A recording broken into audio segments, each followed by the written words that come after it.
ስንፍና ትጋት እንኳን ምግባርን ወደ ክህደት ያደርሳል። ቅዱሳን ሐዋርያት ማታ ባያንቀላፉ ኑሮ ክርስቶስን አይክዱትም ነበረ። ሁሉም የካዱት እንቅልፋም ስለሆኑ ነው። እንቅልፋም የሆነ ትውልድ እንኳን መልካምነቱን ሃይማኖቱን እንዲያጣ ይችላል።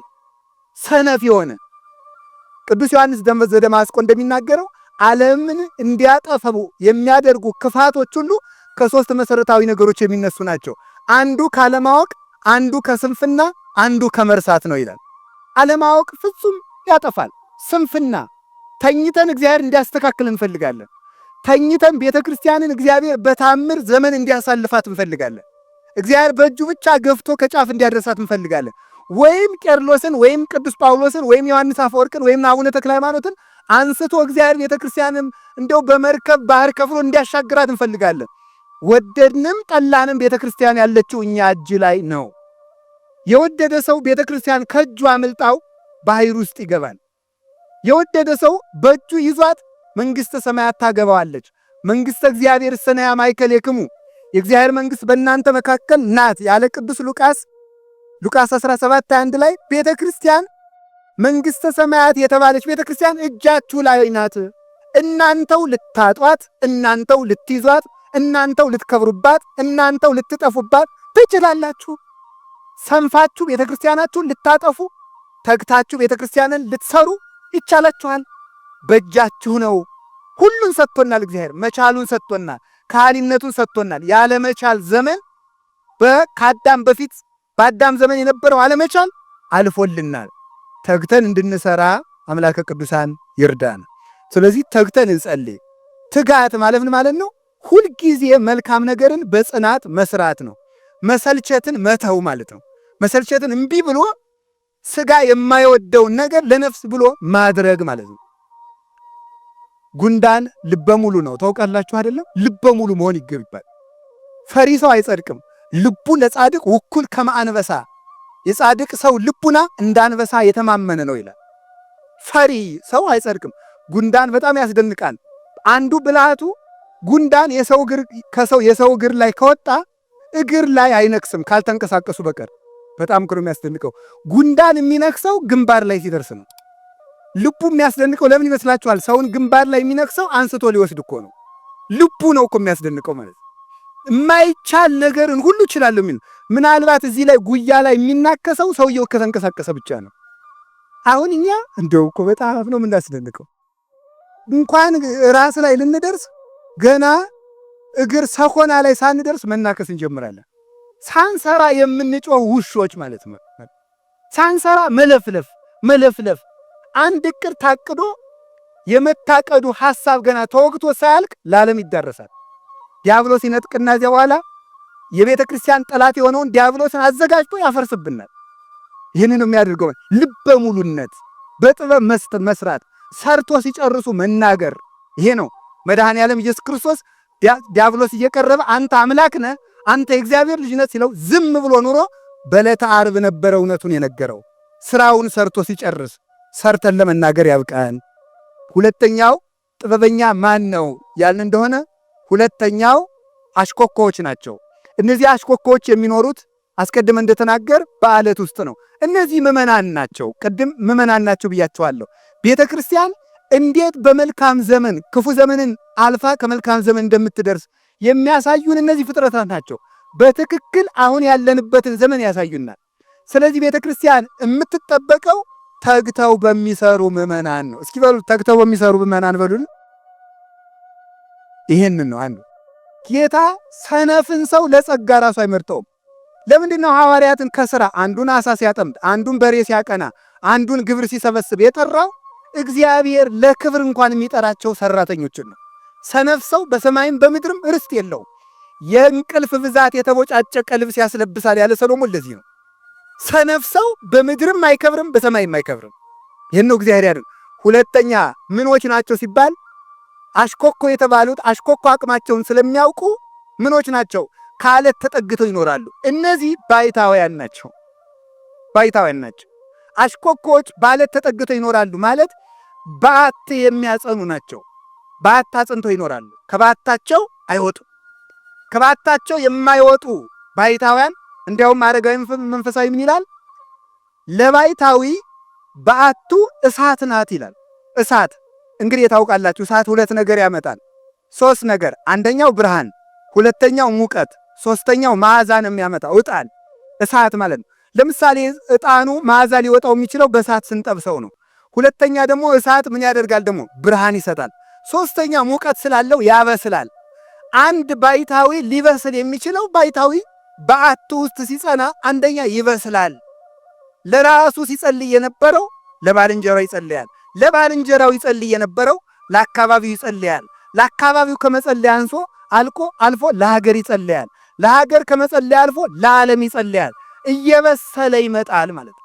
ለዕለት እንጀራው ይጸልይ የነበረው፣ ለጤናው ይጸልይ የነበረው፣ ለልብስ ይጸልይ የነበረው፣ ለህብስተ ሕይወት ለክርስቶስ መጸለይ ይጀምራል። እሱን ለማግኘት ይጸልያል። ጤና ስጠኝ ይል የነበረው ለነፍሱ ጤንነት መጸለይ ይጀምራል። ቤት ስጠኝ ይል የነበረው ለሰማይ ቤቱ መጸለይ ይጀምራል። ልብስ ስጠኝ ይል የነበረው ካንተ ልብስነት አታራቁጠኝ ማለት ይጀምራል። ይሄ በሰለ ማለት ነው። መነኩሴን የሚያበስለው በዓቱ ነው። ባይታውያን የሚበስሉት በበዓታቸው ነው፣ ይበስሉበታል። እሳት መዓዛን እንደሚያመጣ ልክ መነኩሴን በዓቱ በክርስቶስ መዓዛ እንዲጠግብና እንዲኖረው ያደርገዋል። እሳት ብርሃን እንዳለው የመነኩሴ በዓት ደግሞ ባይታዊውን በክርስቶስ ብርሃን እንዲያበራ ያደርገዋል። ከበዓቱ ጸንቶ ከመኖር የተነሳ እሱ ሳይናገር የክብሩ ብርሃን መናገር ይጀምራል። እንጦንስ ስለ ራሱ ለመናገር በእስክንድሪያ ከተማ፣ በሮም ከተማ፣ በአንጾኪያ፣ በቁስጥንጥንያ፣ በዓለም ሁሉ ስለ እንጦንስ የሚናገሩ ደብዳቤዎችን አላከም። ስለ እንጦንስ የሚናገሩ ሰዎችን አላደራጀም። የገዛ ክብሩ ከበረሃ ውሎ ይናገር ነበረ። በአፍላጦንና በአርስቶትል በሶቅራጥስ ፍልስፍና ይሰክሩ የነበሩ ግሪካውያን ሳይቀር ወደ በረሃው ጉያ ውስጥ እንዲመጡና በመነኮሳት ብርሃን እንዲሳቡ ያደረጋቸው ከበዓታቸው መቀመጣቸው ነው። ቤተ ክርስቲያን የምትሻገረው በዓታቸውን አጽንተው በሚኖሩ ባሕታውያን ነው። ነገር ግን ልብ ብላችሁ ስሙ፣ እሳት ግን ይሰለቻል። በዓትም ለባሕታውያን ይሰለቻቸዋል። ሲሰለቻቸውም ወጥቼ ልስበክ ያሰኛቸዋል። ልስበክ ሲሉ በዚያው ውድቀት ይመጣባቸዋል። እግዚአብሔር ከዚህ ይሰውረን፣ የበሰሉ ባሕታውያንን አያሳጣን። አሁን እና ምዕመናን ተግተው ሲሰሩ፣ ባሕታውያን ደግሞ ካለታቸው ተጠግተው ከበዓታቸው ሲጸኑ ብርሃን ያገኛሉ፣ ይበስራሉ።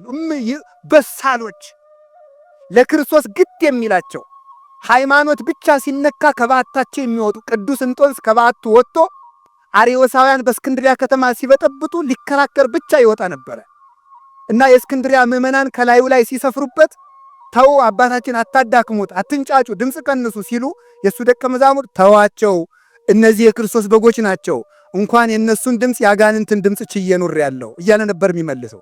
እንዲህ ያሉ የበሰሉ በክርስቶስ ብርሃን የሰከሩ ልታይ የማይሉ ቤተ ክርስቲያንን ተሰውረው የሚጠብቁ ባሕታውያን ቤተ ክርስቲያንን ያሻግራሉ። ልክ ሽኮኮ አቅሟን ረስታ ከዓለቷ ከወጣች አንዷ አንበሳ እንደሚሰብራት ከበዓቱ የሚወጣ ባሕታዊም ለቤተ ክርስቲያን ጥፋት ነው። እሱም ይሰበራል፣ ቤተ ክርስቲያንንም ይሰብራል። እነዚህን ሲሰጠን ቤተ ክርስቲያን መከራውን ሁሉ ታልፋለች። እንዲህ ያሉ አባቶችን ያሉትን ይግለጥልን ይጠብቅልንም ሁሉ እንዲህ ያሉ አባቶችንም አይንሳል። እኛ ሁልዚሁ ላይ አንድ ነገር ልንገራችሁ። መጠጊያውን የሚያውቅ ሰው አሽኮኮ ይባላል። መጠጊያውን የሚያውቅ ከክርስቶስ የሚጠጋም ይህ አለት ክርስቶስ ነው።